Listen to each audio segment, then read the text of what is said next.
சொல்லுவோம், அல்லேலூயா. கர்த்தருடைய நாமம் மத்தியிலே மகிமைப்படட்டும். கடந்த மாதம் தேவன் ஆதரவாய் இருப்பேன் என்று நமக்கு வாக்கு கொடுத்தார்.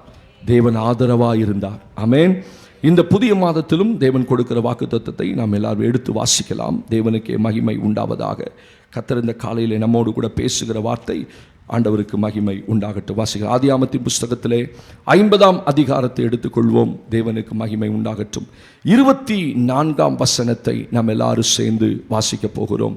ஆதியாகமத்தின் புஸ்தகம் 50ஆம் அதிகாரத்தை எடுத்துக்கொள்ளுங்கள். அங்கே ஆண்டவர் ஒரு நல்ல வார்த்தையை வேதத்தில் நமக்காக வைத்திருக்கிறார். அந்த 50ஆம் book of Genesis chapter 50 verse 24 24ஆம் வசனத்தை நான் வாசிக்கிறேன். என்னோடு கூட நீங்களும் வாசிங்கள். யோசேப்பு தன் சகோதரரை நோக்கி, நான் மரணமடைய போகிறேன், ஆனாலும் தேவன் உங்களை நிச்சயமாய் சந்தித்து நீங்கள் இந்த தேசத்தை விட்டு தாம் ஆபிரகாமுக்கும் ஈசாக்குக்கும் யாக்கோபுக்கும் ஆணையிட்டு கொடுத்திருக்கிற தேசத்துக்கு போக பண்ணுவார் என்று சொன்னதும் அன்றி, தேவன் உங்களை சந்திக்கும் போது என் எலும்புகளை இவ்விடத்திலிருந்து எடுத்துக்கொண்டு போவீர்களாக என்றும் சொல்லி யோசேப்பு இஸ்ரவேல் புத்திரத்தில் ஆணை இடுவித்துக் கொண்டான். ஒரு ஆமென் சத்தமா சொல்லுவோம், அல்லேலூயா. இந்த மாதத்திலும் ஆண்டவர் கொடுக்கிற வார்த்தை இந்த 24ஆம் வசனத்திலே நடுப்பகுதியில், ஆனாலும் தேவன் உங்களை நிச்சயமாய் சந்திப்பார்.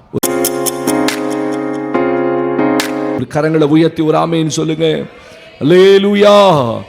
ஆண்டவர் கொடுக்கிற வார்த்தையை நீங்கள் தியானம் பண்ணி பாருங்கள். யோசேப்பு தன் சகோதரருக்கு ஒரு செய்தியை சொல்லிட்டு மரிக்கிறான். ஒரு பெரிய தீர்க்க தரிசனத்தை சொல்லிவிட்டு மரிக்கிறான். எத்தனையோ பரிசுத்தவான்களுடைய மரணங்கள் கடைசியாய் முடியும் போது அநேக தீர்க்க தரிசனங்களை சொல்லிவிட்டு மரிக்கிறார்கள். ஆபிரகாம் மரிக்கும் போது தன் பிள்ளைகளை அழைத்து, தன் மகனை அழைச்சி அவனை கர்த்தர் எப்படியெல்லாம் ஆசீர்வதிப்பார், இஸ்ரவேல் சந்ததியை தேவன் எப்படி ஆசீர்வதிப்பார் என்று அநேக வாக்குத்தத்தங்களை சொல்லிவிட்டு மரித்து போகிறான். ஸ்தோத்திரம். ஈசாக்கு தன் பிள்ளைகளை ஆசீர்வதித்து விட்டு ஆண்டவர் மரித்து போகிறதை பார்க்கிறோம். ஏசாவை யாக்கோபை ஆசீர்வதிக்கிறார். யாக்கோபு மரிக்கும் போது தன்னுடைய 12 பிள்ளைகளையும் ஆசீர்வதித்து மரித்து போகிறார். யோசேப்பு மரிக்கும் போது இஸ்ரவேல் சந்ததியை ஆசீர்வதித்து விட்டு மரித்து போனார். ஆமென் சொல்லுங்க பாப்போம், அல்லேலூயா. கர்த்தருடைய பிள்ளைகளுக்கு பெரிய ஆசீர்வாதமே நம்முடைய முற்பிதாக்கள் வைத்து விட்டு போன ஆசீர்வாதங்கள் தான். ஆமென். அப்ப இந்த யோசேப்பு மரிக்கும் போது இவர்கள் எகிப்தில் இருக்கிறார்கள். 430 வருஷம் அடிமைத்தனத்தில் இருக்கிறாங்க. அவன் மரிக்க போகும்போது அவன் சொல்றான், பாருங்க, யோசேப்புக்கு 1000 பலன் இருந்தாலும் 1000 அரசியல் பலம் இருந்தாலும் அவன் காலத்தில் தேவன் அவனை விடுவிக்கல. ஆமென்.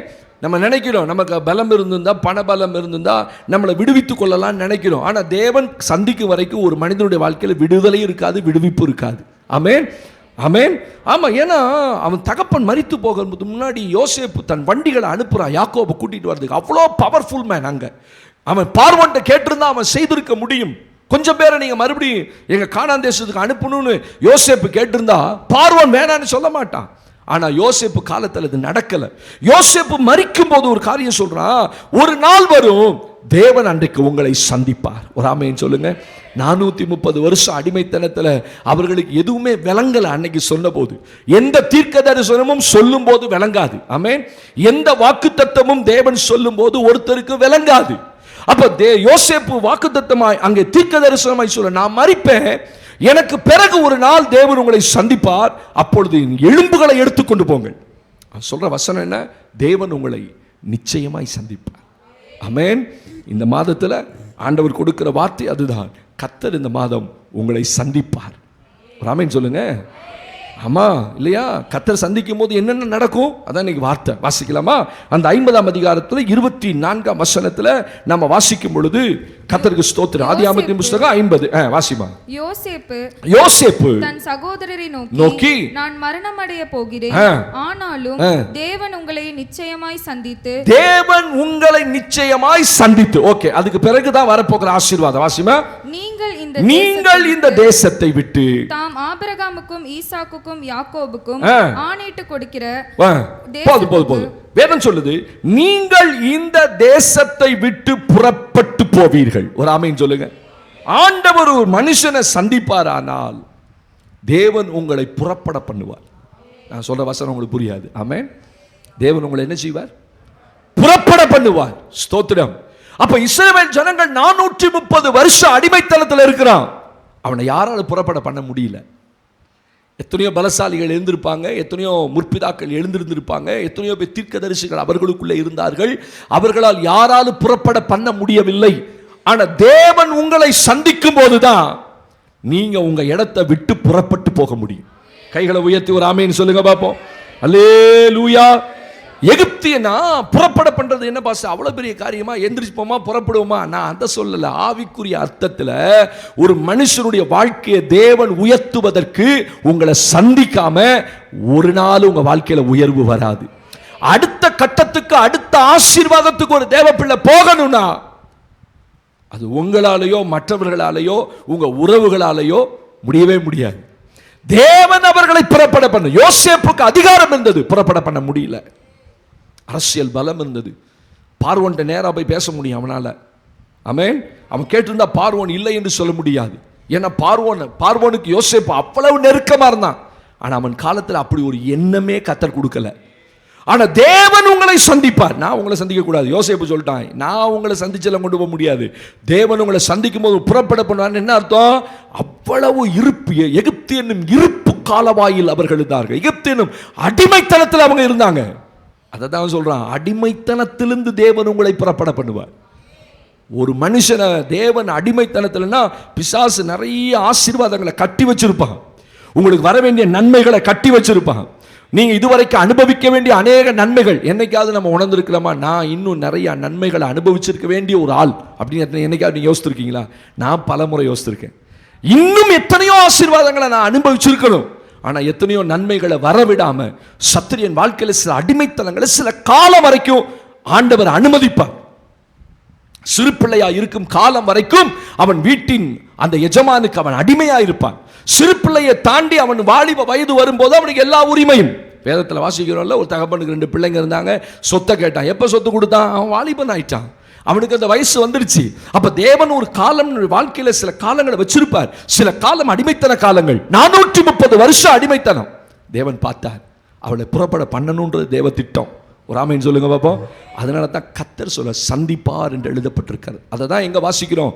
நீங்க யாத்திராமத்தி புத்தகம் 3ஆம் அதிகாரத்தில் மோசே சொல்லும்போது, உங்கள் பிதாக்களை தேவன் சந்தித்தார். அவன் போய் சொல்றான், உங்களை சந்தித்தார், எபிரேயராகிய உங்களை தேவன் சந்தித்தார்.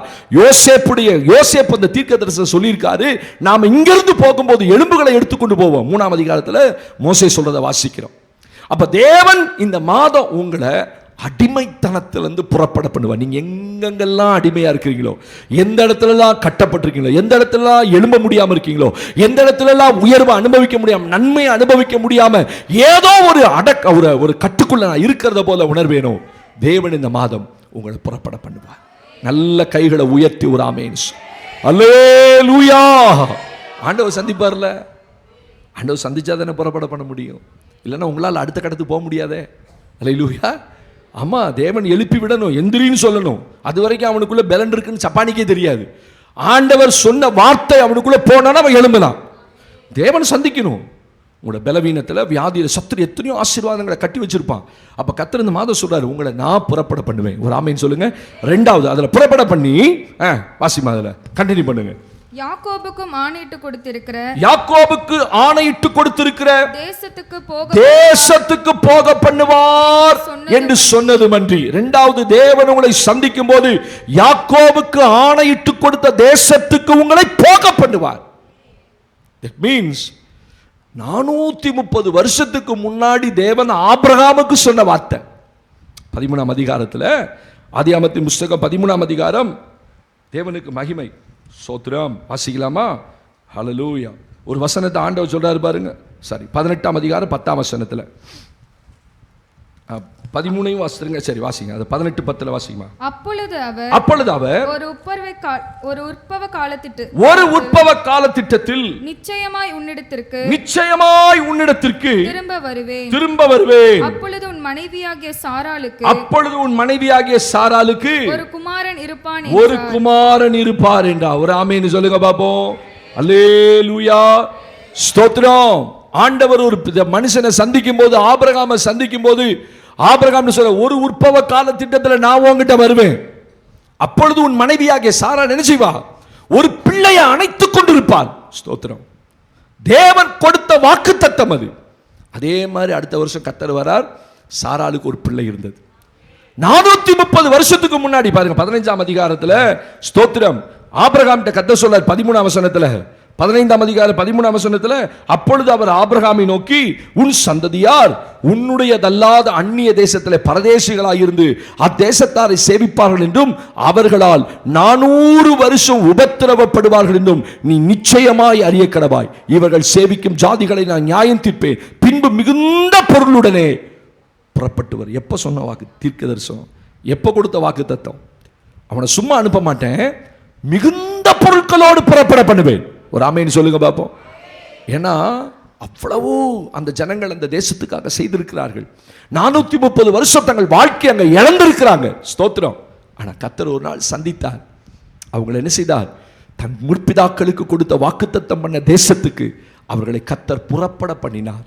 அவர்கள் அங்கே கொண்டு போனார். வாக்குத்தத்தம் பண்ணப்பட்ட தேசத்துக்கு கொண்டு போனார். நான் சொல்றேன், வாக்குத்தத்தம் பண்ணப்பட்ட தேசத்துக்கு நீங்க போகிற வரைக்கும் கர்த்தர் உங்களோட இருப்பார். ஒரு ஆமேன்னு சொல்லுங்க பாப்போம்.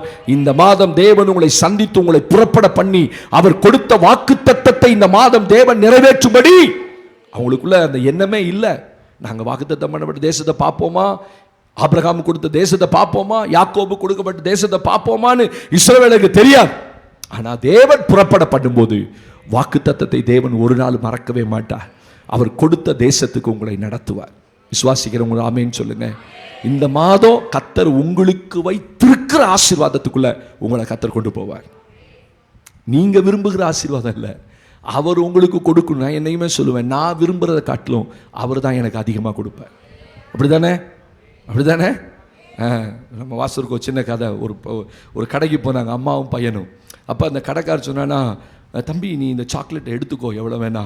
அவன் சொன்னானா, இல்லை அங்கிள் நீங்களே கொடுங்க. ஏண்டா நீயே எடுத்துக்கடா அப்படின்னா. அவன் சொன்னானா, என் கை சின்னது, உங்கள் கை பெருசு. அதுதான் ஆவிக்குரிய அர்த்தம். என்றைக்குமே நாம ஆண்டோட்ட கேட்கறது குறைவு, தேவன் நமக்கு வைத்திருக்கிற ஆசீர்வாதம் அதிகம். அல்லேலூயா, அல்லேலூயா. இவங்க வெறும் புறப்படுகிறத மட்டும் தான் பார்த்தாங்களே தவிர வாக்குத்தத்தம் பண்ணப்பட்ட தேசத்தை அவங்க பார்க்கவே இல்லை. ஆனால் கர்த்தர் அந்த வாக்குத்தத்தம் பண்ணப்பட்ட தேசத்துக்குள் நடத்தினார். அப்போ தேவன் புறப்பட பண்ணுவார். சந்தித்து தேவன் உங்களை சந்தித்து உங்களை வாக்குத்தத்தம் பண்ணப்பட்ட ஆசீர்வாதத்துக்குள்ள நடத்துவார். மூன்றாவது வாசித்து முடிக்கலாம். ரூத்தின் புஸ்தகம் 1ஆம் அதிகாரம் 6ஆம் வசனத்தில் ஒரு வேத வாக்கியத்தை நான் வாசிக்கிறோம். ரூத்தின் புஸ்தகத்தை எடுத்துக்கொள்ளுங்கள். தேவனுக்கு மகிமை உண்டாகட்டும். ஹல்லேலூயா. எடுத்துலாமா?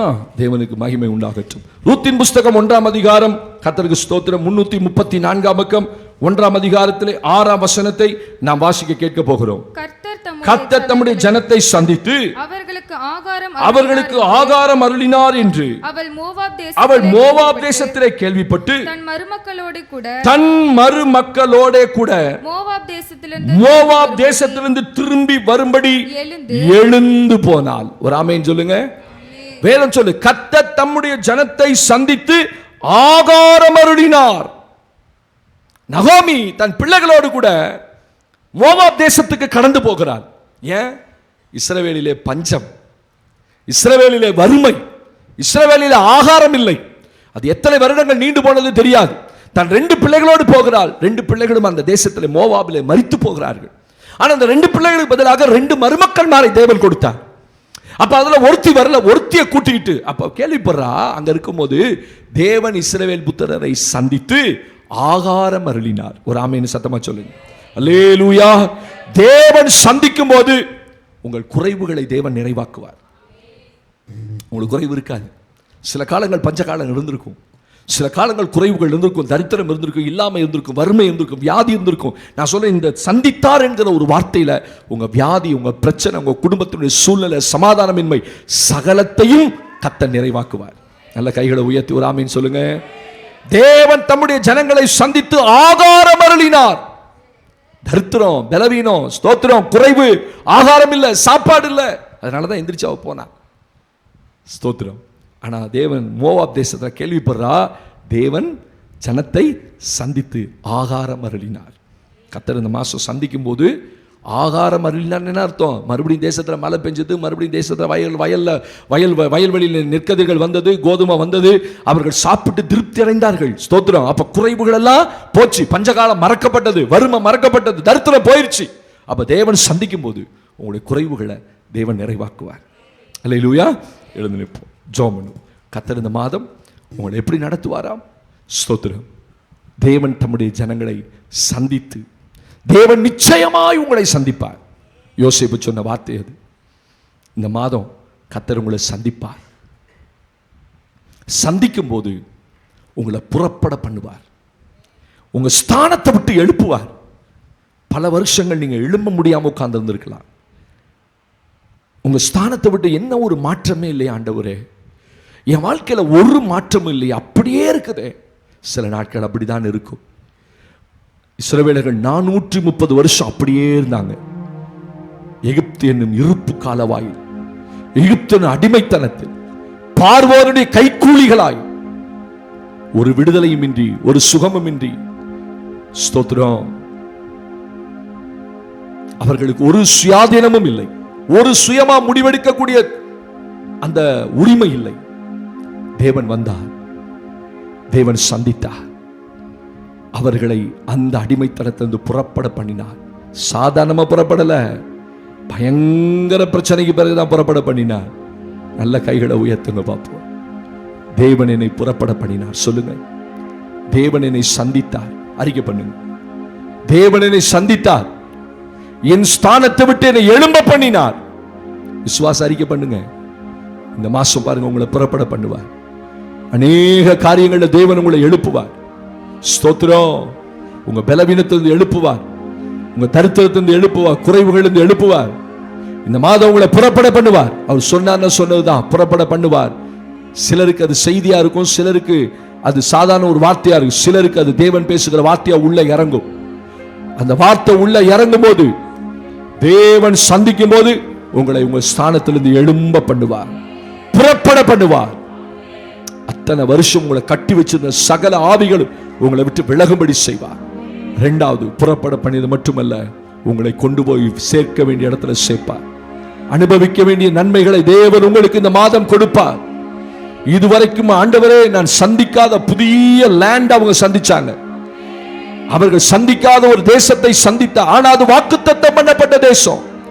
தேவன் இதுவரைக்கும் வாக்குத்தத்தம் பண்ணப்பட்டதை நீங்க அனுபவிக்காம இருந்திருந்தா, இந்த மாத கர்த்தருடைய நாமத்தில் சொல்ற இயேசுவின் நாமத்தினாலே நீங்கள் அனுபவிக்க வேண்டிய சகல நன்மைகளை கர்த்தர் கொடுப்பார். மூன்றாவது, தேவன் தம் ஜனங்களை சந்தித்து ஆகாரம் அருளினார். மழை பெய்யல, விளைச்சல் இல்ல, போதுமான வருமானம் இல்ல, தரித்திரம், ஆகாரம் இல்லை. ஆனா தேவன் அவளை சந்தித்த போது ஆகாரம் அருளினார். இந்த மாத கர்த்தர் ஆகாரம் அருளுவார். ஸ்தோத்திரப்பா, ஸ்தோத்திரப்பா. தேவன் ஆகாரம் அருளும் போது அங்க சந்தோஷம் உண்டாகும். தேவன் ஆகாரம் அருளும் போது அங்கே ஒரு பெரிய சமாதானம் இருக்கும். தேவன் குறைவுகளை சந்திக்கும் போது ஒரு பெரிய நிறைவு அந்த இடத்துல இருக்கும். தேவனுக்கு மகிமை. கர்த்தர் கொடுத்த நல்ல வாக்குத்தத்தத்துக்காக எல்லாரும் கர்த்தரை ஸ்தோத்திரம் பண்ணுவோம்.